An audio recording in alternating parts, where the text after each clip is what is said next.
I'm Tran, psychologist who's worked with families whose kids don't fit the mould for almost 20 years. I've worked with children for decades, but I know parents are the real change makers when it comes to their kids. Having 3 kids of my own means I know it's not easy. Parent Like a Psychologist is all about simplifying how you support your kids with psychology information filtered through years of experience to take you from overwhelmed to confident. Come on in. Hello, thank you for joining me again on the podcast. I'm excited today to have a guest. I've got Dr. Tommy Tran, a paediatrician, here to talk all things about ADHD medication. I've had a GP on the podcast in the past, talking about mental health consultations and how to prepare for them.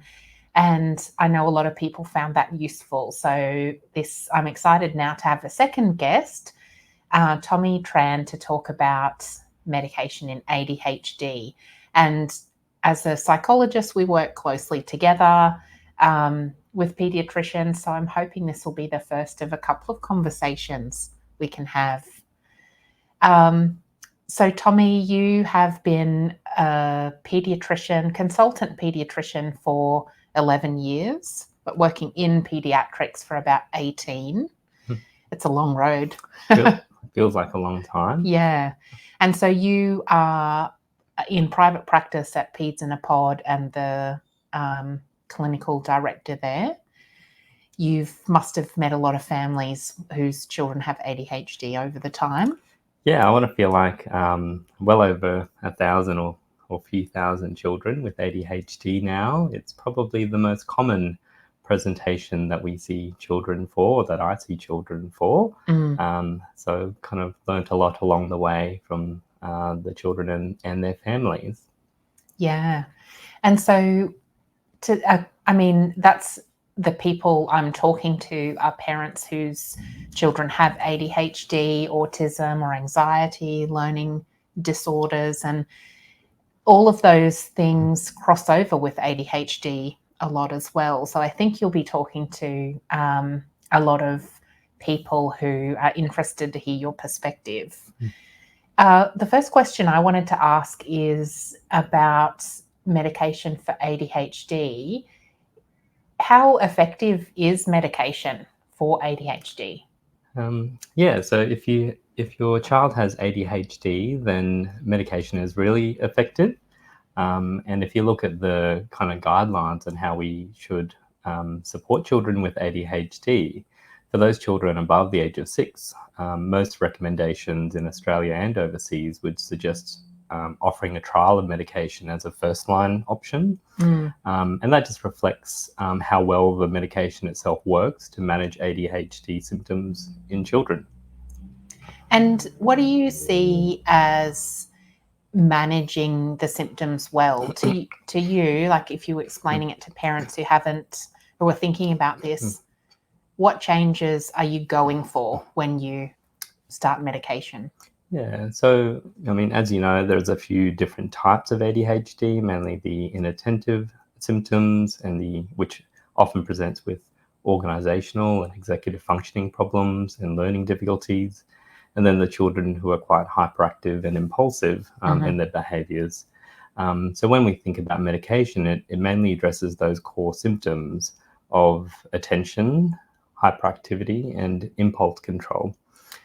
So that can then kind of result in improvements in learning if the child can focus much better in class and better organized. It can result in improvements in behavior if they're less hyperactive and impulsive. So they're probably the kind of key benchmarks that I look at. And I know there are lots of different medications for ADHD as well, or a couple, not lots, but can you give us a bit of a rundown on the different types and when families might consider them? Yeah, sure. I think in general, they're classed into 2 groups. You have the stimulant medications and the non-stimulant medications. I think most pediatricians and psychiatrists would choose a stimulant as the first option. unless there's a reason that you can't use it. So the stimulants are usually things like Ritalin, dexamphetamine and Vyvanse. They're the most commonly used ones, and they work really well for ADHD core symptoms. The non-stimulants also have a role, particularly if you don't tolerate the stimulant medication because of side effects. And they would typically be Intuniv or Strattera are the most common ones used in that group. You mentioned not tolerating the medications because of side effects, or but you also mentioned with stimulants, if there's a case when you can't have a stimulant. Can you talk a bit about when you might not be a good candidate for a stimulant, and also what some of the side effects are? So stimulant medication have a few common side effects. The most common ones are appetite suppression. So the kids don't feel as hungry during the day after taking their tablets. That's very common. I see that in most children. The other common things are sleep difficulties. So a lot of kids have more trouble falling asleep at night time. And then the third most common thing I see is usually irritability, and that's particularly when the medication's wearing off in the afternoon periods. So in some children, that can be a reflection of anxiety. So we know that stimulant medications can sometimes exacerbate those anxiety symptoms. So there are a very few number of kids where they might present, say, as really small and they have low weight, and you would think a stimulant might not be a good option because it's likely to impact on the eating and therefore weight gain. The other group is usually the kids who are really anxious and irritable, where you think that starting a stimulant might make their anxiety a lot worse. And, you always think about not doing harm as your first thing. So you don't want to cause problems with your treatment. Sure. And that brings me to a question I had, we discussed a little earlier, that sometimes parents are worried about medication for their children. What are the common worries that you hear from parents, and how do you talk with parents about those things? Yeah, I mean, a lot of parents are worried, and I think that's a normal feeling to have. To start your child on medication, I think, is a really big step for most parents. The main worry I hear about is usually around personality change. So a lot of parents don't like the thought of their child being really quiet, losing their spark, losing their energy, and changing their personality. And I guess I reassure parents that that's usually a function of dose. So if you are on a stimulant like Ritalin or Vyvanse or dexamphetamine, you can make any person really quiet by giving them lots of medication. But what we are aiming for is just striking a nice balance between enough focus, enough attention, managing the hyperactivity just enough so that their child can function well, but not have the side effects, or not have significant side effects. And so that's most parents are really generally reassured by that. And it's a bit of trial and error around dosing. But most children will do well on a stimulant. So that's probably around 80 to 85% of kids will do really well on a stimulant. So the odds are in their favor. Yeah, okay. I think it's interesting to think too about because we mentioned earlier that the purpose of medication is to address those core symptoms of things like impulsivity and hyperactivity or inattention.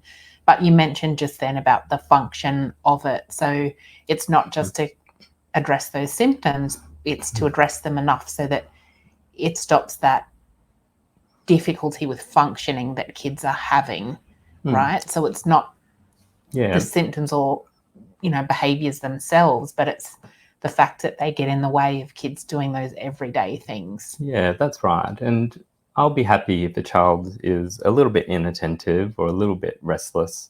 But if there's a big improvement and they're still a bit fidgety, but they're functioning well, then I'm happy with that. You can usually kind of remove all of the kids' hyperactivity, but that would involve pushing up medication really high. Then you're more likely to get side effects and problems with that.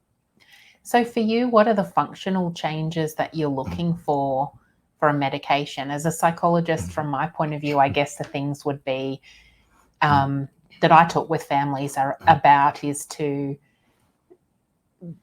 kids to try to have some support so that then they can do things well enough, like pay attention in school, learn, be able to interact socially with other people without that kind of impulsivity getting in the way.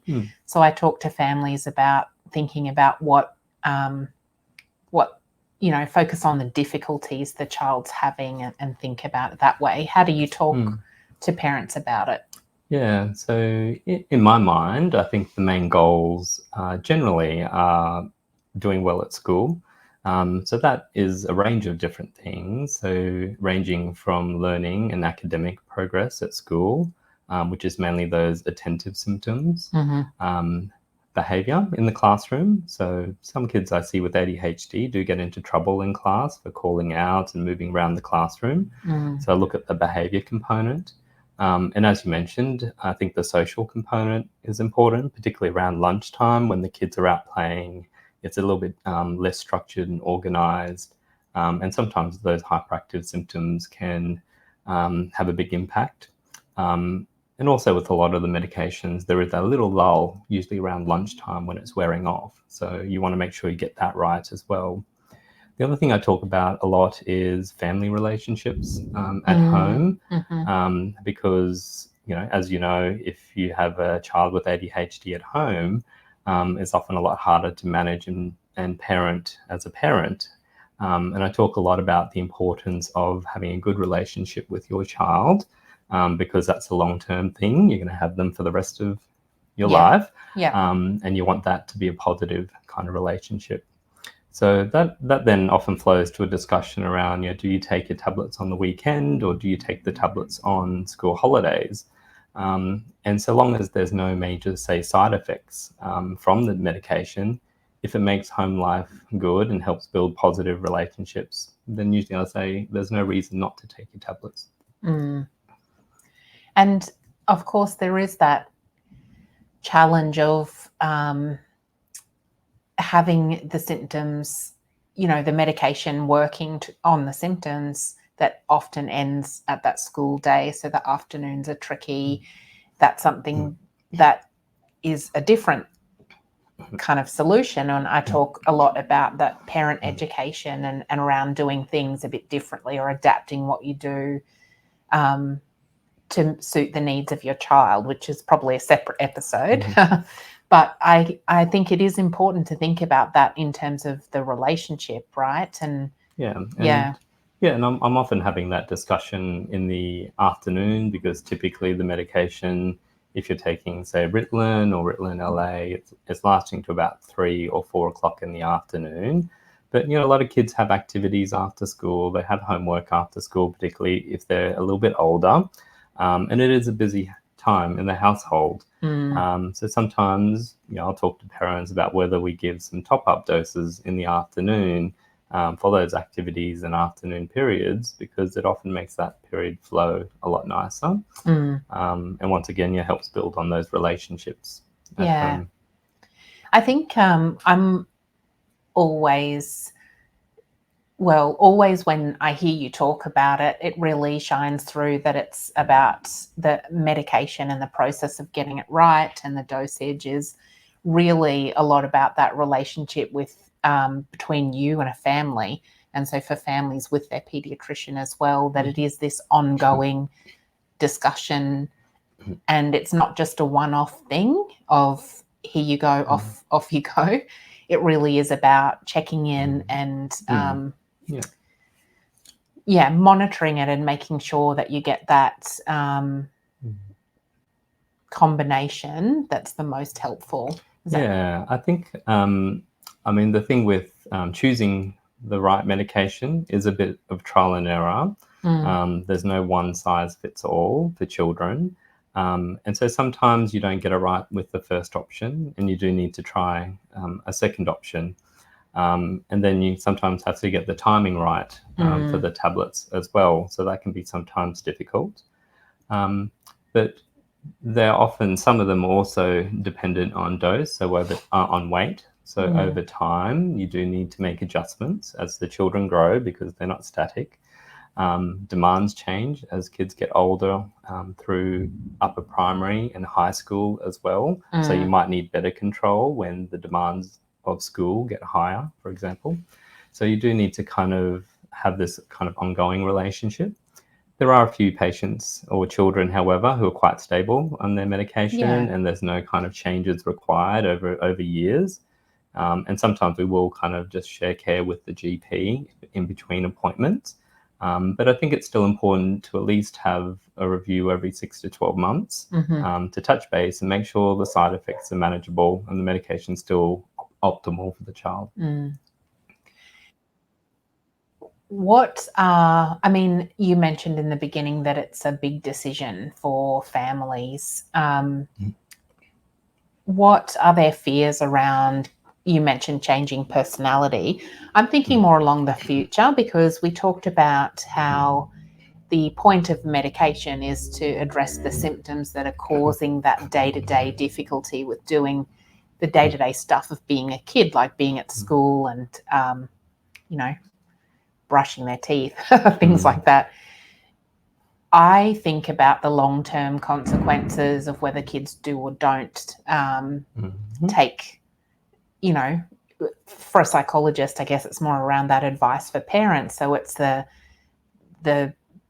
path they're on, whether parents do or don't do certain things. And I think the same applies to medication. But do parents have worries about long-term impacts of medication?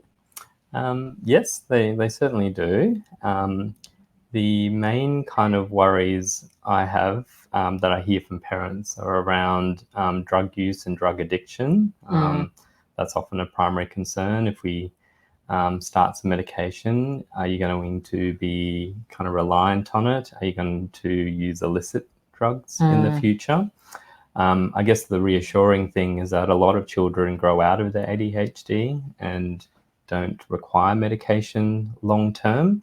That depends on their demands post-school, for example, as to whether they are studying more or they're going out to get a job or having a gap year, for example.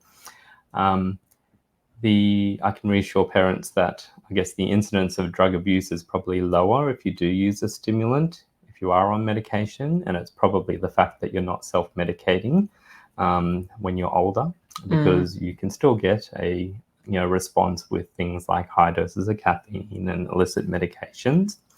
So there's that point of view. The kind of documented kind of long-term side effects are usually around height suppression, but that's only about 1/2 to 1 inch, so 1 to 2 centimeters for most children. And that's dependent on dose if you're taking a lot of medication over a long period of time. Right. Yeah, it's a little bit of, in terms of long-term academics and social functioning things, that's a bit of a gap in the area, unfortunately. But over those kind of short periods of time, within a couple of years, you can show an improvement in core ADHD symptoms. Often you can show an improvement in mood and anxiety levels. You can reduce risks of, if you're an adolescent, reduce risk of going to jail, for example. So there are kind of positive benefits in those few years, but we don't have those decades-long data. And so were you saying there's not a lot of that decades-long data about the academic outcomes of taking medication versus not taking medication if you have ADHD? Yeah, that's right. Yeah. Yeah. You've said thousands of families now over 11 years. Do you notice any pattern of that trajectory of kids who might not be taking medication when perhaps it could be helpful? I think it depends. There's a spectrum of ADHD from mild to severe, and you'll see the children with milder symptoms, they will probably do okay getting through school. But if you have quite severe ADHD, the kids will often struggle, and you do see more kids disengaging from school because they have trouble with the schoolwork, for example, or they're getting into lots of trouble. And I guess there is that relationship between academic level and kind of how well you function as an adult or perform as an adult. So there is a relationship there.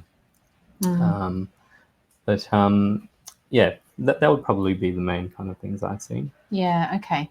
And so I guess it just highlights then the importance of thinking about the support for those kids, and even if that, or medication is one option, but also support from teachers in school is one of the options as well for that's keeping right. kids engaged. Yeah, that's right. And I mean, the Australian guidelines would still say you need to look at those environmental kind of supports and parenting supports for children with ADHD. They don't state that medication is the only option and the only thing that you should be doing.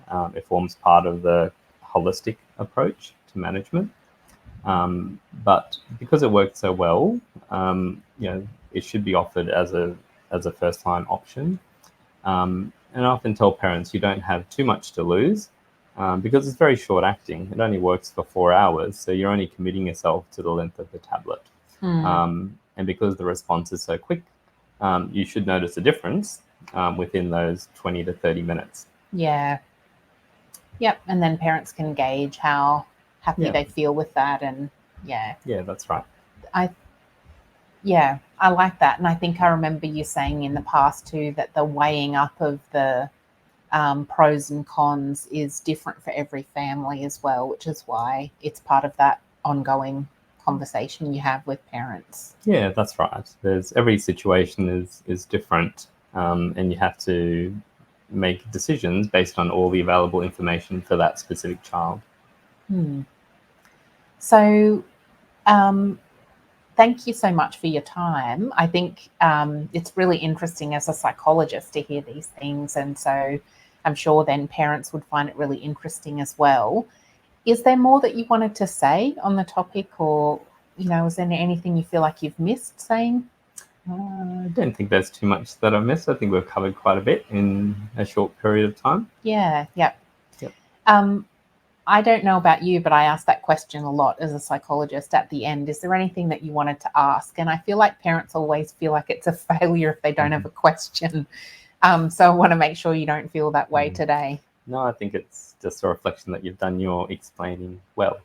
If the parents don't have questions. Yeah, that's right. So I guess we've covered a lot of things today as well. And my mind's racing about all the other things that I can cover, all those other things you mentioned about supporting families with ADHD. So it's the school supports and the parenting and all of that kind of stuff. Yep, that's right. Thank you. All right. Thanks so much for coming. It's been a long journey for you. You've come all the way from your office, which was 2 rooms down. That's right. Thanks for listening to this episode of Parent Like a Psychologist. If you found it helpful, please share on Instagram so other parents can benefit too, and tag me at Tran Psychology so that I can say a big thank you. Head over to leannetran.com.au to join the village for bite-sized psychology tips straight to your inbox. I really hope this podcast has brought a new perspective and you a step closer towards a calm parent and a thriving child. Have a delightful day.